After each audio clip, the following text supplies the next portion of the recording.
03. Valores del reino de Dios, tema general. El subtema es considerando las actitudes. Estamos hablando sobre los valores del reino de Dios basados en el Sermón del Monte que se encuentra en Mateo capítulo 5, 6 y 7. Hoy vamos a leer en Proverbios 13, 6, 13, 7 y 14, 21. Dice: la justicia guarda al de perfecto camino, mas la impiedad trastornará al pecador. Hay quienes pretenden ser ricos y no tienen nada, y hay quienes pretenden ser pobres y tienen muchas riquezas. Peca el que menosprecia a su prójimo, mas el que tiene misericordia de los pobres es bienaventurado. Está hablando sobre la dependencia de Dios, que es sinónimo de pobres en espíritu. Los pobres en espíritu son personas que deciden depender de Dios, porque se dan cuenta que sin Dios nada somos.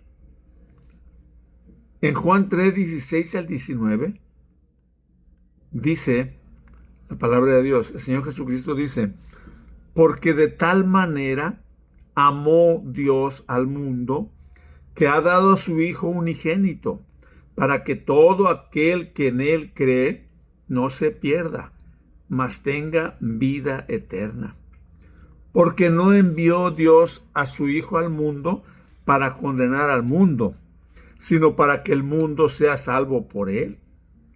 El que en Él cree no es condenado, pero el que no cree ya ha sido condenado, porque no ha creído en el nombre del unigénito Hijo de Dios.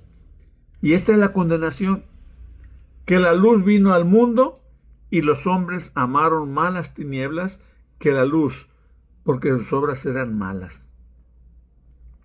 Es de vital importancia tener presente que esa dependencia que se ha colocado en Dios es una decisión personal, porque ha llegado a valorar, y eso le lleva a determinar de que eso es lo mejor, no porque alguien se lo haya impuesto.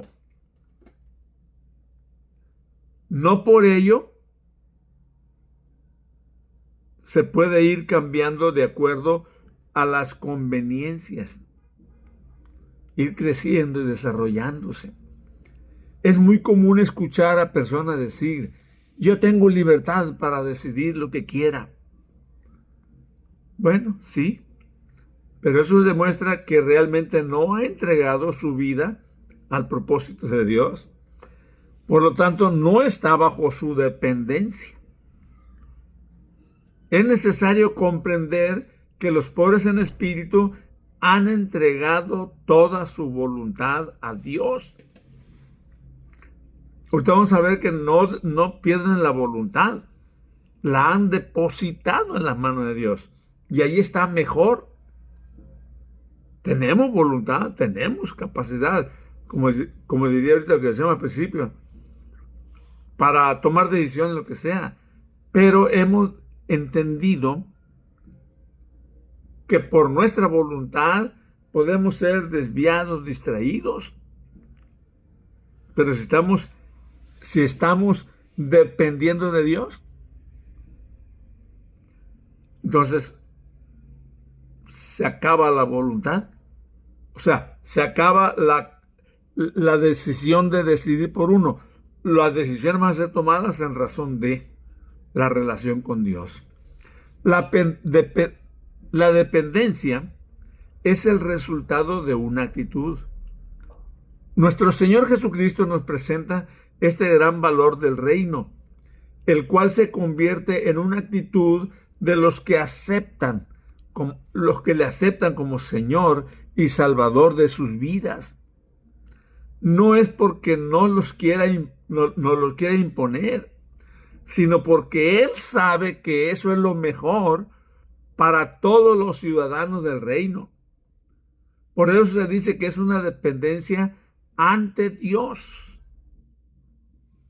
Es muy cierto que todos los seres humanos hemos sido formados con libre albedrío, ¿cierto? Es por ello que se tiene la capacidad de decidir, pero cuando ya se ha tomado la decisión de una relación personal con Dios, se convierte en una dependencia, no impuesta, sino decidida. Se llega a convertir en una actitud distintiva de cada uno de los ciudadanos del reino de Dios. Es importante considerar las palabras que el apóstol Pablo nos dice en Gálatas 2:20. Con Cristo estoy juntamente crucificado, y ya no vivo yo, mas vive Cristo en mí. Y lo que ahora vivo en la carne, lo vivo en la fe del Hijo de Dios, el cual me amó y se entregó a sí mismo por mí. Veamos la siguiente definición de actitud a fin de entender mejor.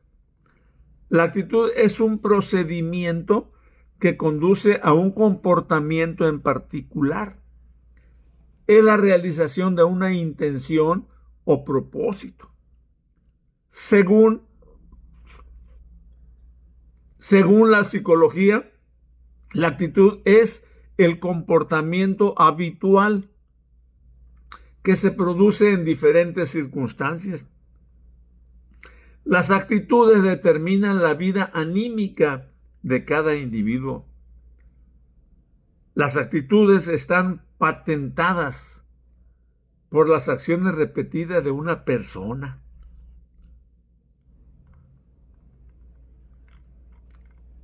Entonces primera actitud vendría a ser pobres en espíritu. Esa actitud de dependencia de Dios implica que la persona es pobre en espíritu. O sea, el ego no está desarrollado porque se lo ha entregado al Señor. Debemos tener presente que este se convierte en una dependencia, el ser pobre en espíritu. Tiene connotaciones muy importantes que se requiere entender a fin de poder aplicarlos a nuestras vidas y se llegue a convertir en una actitud consciente y voluntaria. Jamás va a ser una actitud impuesta por alguien o por algo. Es una decisión personal. La palabra pobre es togeu, que quiere decir ser mendigo, quedar indigente, hacerse pobre. Y la palabra espíritu es pneuma, que quiere decir corriente de aire, principio vital, aliento, respiración, elemento racional de vida. Entonces los pobres en espíritu son los que reconocen su pobreza espiritual y dejan a un lado toda clase de autosuficiencia. Son los que buscan la gracia de Dios. Son los que no ponen su esperanza ni su confianza en los bienes materiales o en las cosas de esta vida, sino en Dios. La pobreza en espíritu entonces se presentaría como una persona humilde, dependiente, obediente, necesitada, etc., colocándose frente a Dios pero con la convicción de que se debe reflejar y aplicar ante los demás. Que Dios nos bendiga.